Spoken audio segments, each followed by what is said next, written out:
Assalamualaikum warahmatullahi wabarakatuh. Apa kabar anak-anak? Semoga kalian semua dalam keadaan sehat walafiat dan selalu ada dalam lindungan Allah Subhanahu wa taala. Anak-anak, bertemu lagi dengan Ibu Nani.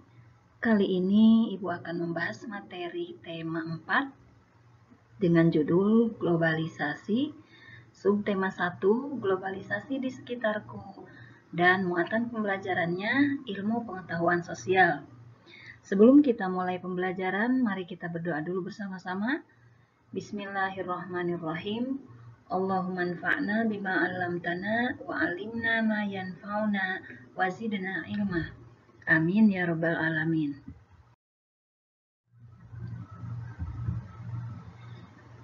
Nah, yang pertama kita akan bahas tentang pengertian globalisasi.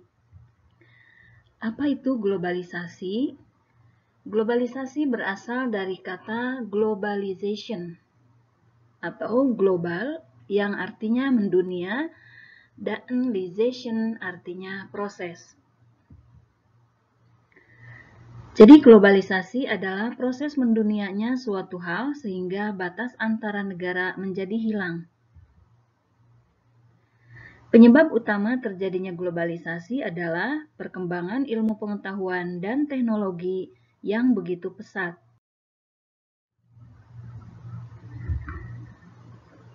Ciri-ciri globalisasi. Yang pertama adalah arus informasi dan komunikasi sangat cepat.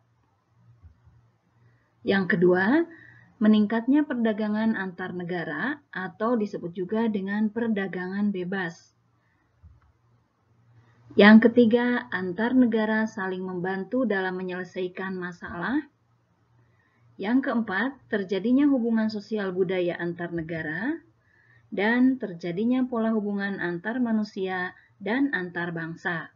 Nah, itu adalah ciri globalisasi. Faktor kerjasama negara-negara anggota ASEAN. Yang pertama adalah perbedaan sumber daya alam. Nah, misalnya dalam hal sumber daya alam ini ada sumber daya alam yang bisa diperbarui dan ada yang tidak bisa diperbarui. Nah, contohnya sumber daya alam yang tidak bisa diperbarui ini adalah barang tambang ya, barang galian. Misalnya emas, perak, batu bara, dan lain sebagainya. Sedangkan sumber daya alam yang dapat diperbarui adalah sejenis makhluk hidup, contohnya tumbuhan, hewan, dan lain-lain. Yang kedua adalah berada dalam wilayah yang sama, yaitu sesama negara Asia Tenggara yang berada di kawasan Asia Tenggara. Nah, di sini kalian sudah tahu negara-negara mana saja yang termasuk negara ASEAN. Dan yang ketiga adalah ilmu pengetahuan dan teknologi.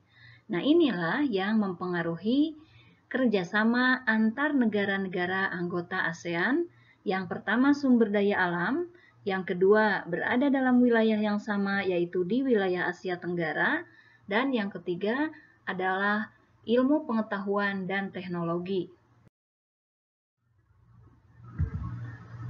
Selanjutnya, perhatikan gambar berikut. Nah, kalian bisa lihat gambar-gambar di dalam peta ini, ya, ada peta dunia dan kalian bisa melihat barang-barang yang dihasilkan dari negara-negara tersebut.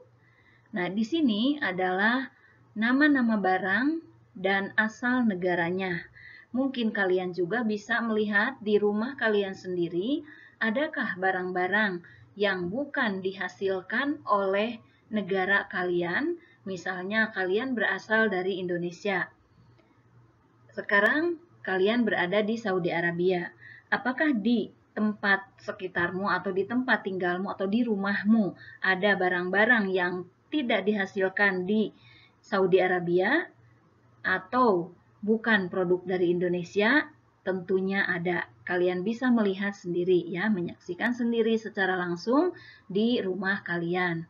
Nah, ini dari gambar yang ada yang kalian lihat di sini adalah gambar-gambar barang yang dihasilkan dari negara-negara tertentu.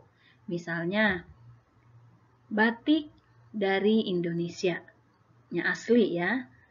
Kemudian, karpet dari Turki, boneka dari Tiongkok, mobil dari Jepang, jam dari Swiss, dan produk susu dari Selandia Baru. Nah, ini adalah barang-barang yang terkenal yang berasal dari negara-negara tertentu, yaitu seperti tadi, batik dari Indonesia. Bukan hanya batik saja ya, cuman di sini yang terkenal di dunia adalah batik dari Indonesia. Kemudian dari Turki-nya karpet, dari Tiongkok boneka, dari Jepang mobil, dari Swiss jam, dan dari Selandia Baru yaitu produk susu. Nah, sekarang kita lihat kerjasama apa saja yang terjadi antara negara-negara di Asia Tenggara atau negara-negara ASEAN. Kita lihat yang pertama adalah kerjasama negara-negara anggota ASEAN bidang budaya. Yang pertama adalah pertukaran budaya dan seni, juga Festival Film ASEAN. Nah, yang terkenal di Indonesia ini adalah seni alat musik angklung ya. Nah, angklung ini adalah merupakan alat musik yang merupakan ciri khas dari Indonesia atau asli dari Indonesia. Kemudian pertukaran acara program televisi ASEAN. Nah, jadi di dalam program televisi ASEAN ini diadakan acara-acara televisi atau pertukaran acara televisi dari negara-negara yang berada di wilayah Asia Tenggara. Kemudian misi kebudayaan dan kesenian, termasuk di sini adalah Festival Lagu ASEAN. Pertukaran pelajar antar negara-negara ASEAN.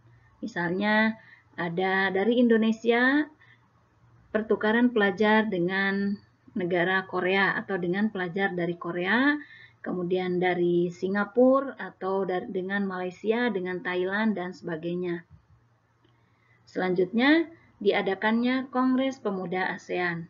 Nah, ini adalah di antara contoh kerjasama yang dilakukan oleh negara-negara ASEAN di bidang budaya, yaitu pertukaran budaya dan seni, pertukaran acara program televisi ASEAN, misi kebudayaan dan kesenian Festival Lagu ASEAN, pertukaran pelajar antar negara-negara ASEAN, dan diadakannya Kongres Pemuda ASEAN. Selanjutnya, kerjasama negara-negara anggota ASEAN di bidang sosial. Yang pertama, penanggulangan bencana alam, peningkatan kesehatan masyarakat, dan di bidang makanan dan berbagai obat. Selanjutnya, penyelenggaraan pesta olahraga 2 tahun sekali, yaitu SEA Games. Penanganan narkoba dan solusinya. Selanjutnya, penandatanganan kesepakatan bersama di bidang pariwisata ASEAN Tourism Agreement atau ATA. Nah, ini adalah anak-anak kerjasama yang dilakukan oleh negara-negara di Asia Tenggara di bidang budaya dan bidang sosial.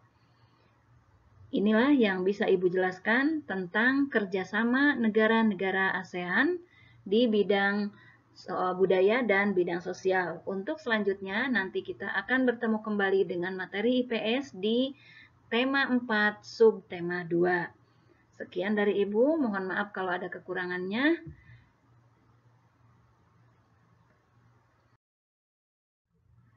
Terima kasih atas perhatiannya. Semoga materi ini bisa dipahami oleh kalian semua.